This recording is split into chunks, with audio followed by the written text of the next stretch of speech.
خزانے کی تلاش۔ ایک گاؤں میں سلطان نامی کسان اپنی بیوی اور 4 لڑکوں کے ساتھ رہتا تھا۔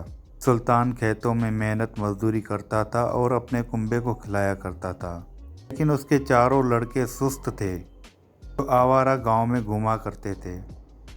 ایک دن سلطان نے اپنی بیوی سے کہا کہ میں ابھی بھی کھیتوں میں کام کر رہا ہوں، لیکن میرے بعد ان لڑکوں کا کیا ہوگا؟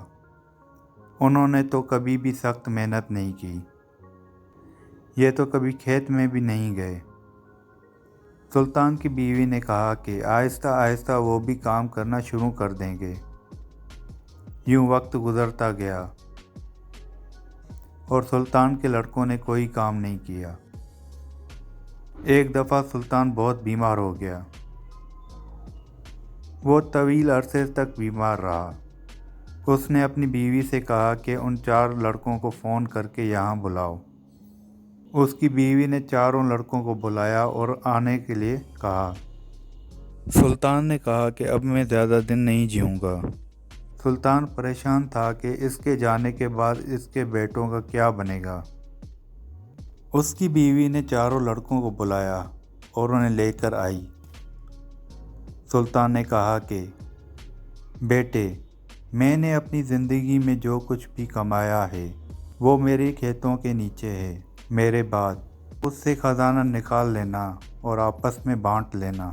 یہ سن کر 4 لڑکے خوش ہو گئے۔ کچھ دیر عرصے کے بعد سلطان کی موت ہو گئی۔ سلطان کی موت کے کچھ دن بعد اس کے لڑکے دفن شدہ خزانے کی تلاش کرنے کے لیے کھیت میں گئے تھے۔ انہوں نے صبح سے شام تک سارا کھیت کھود لیا، لیکن انہیں کوئی خزانہ نظر نہیں آیا۔ لڑکے گھر آئے اور اپنی والدہ سے کہا، ماں، باپ نے ہم سے جھوٹ بولا، ہمیں کھیتوں میں کوئی خزانہ نہیں ملا۔ اس کی والدہ نے کہا کہ آپ کے والد نے اپنی زندگی میں یہ مکان اور کھیت کمایا ہے، اور اب تم سب نے کھیت کھود ہی لیے تو اس میں بیج لگاؤ۔ اس کے بعد لڑکوں نے بیج لگایا اور ماں کی ہدایت کے مطابق پانی دیا۔ کچھ عرصے کے بعد فصل پک کر تیار ہو گئی۔ لڑکوں نے اسے بیچ کر اچھا منافع کمایا، جس کے بعد وہ اپنی والدہ کے پاس پہنچے۔ والدہ نے کہا کہ آپ کی محنت ہی اصل خزانہ ہے، یہی بات آپ کے والد آپ کو سمجھانا چاہتے تھے۔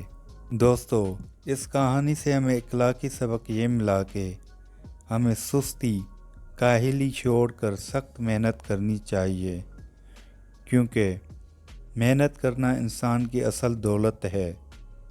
امید کرتا ہوں آپ کو یہ کہانی پسند آئی ہوگی۔ ملتے ہیں ایک اور نئی کہانی کے ساتھ۔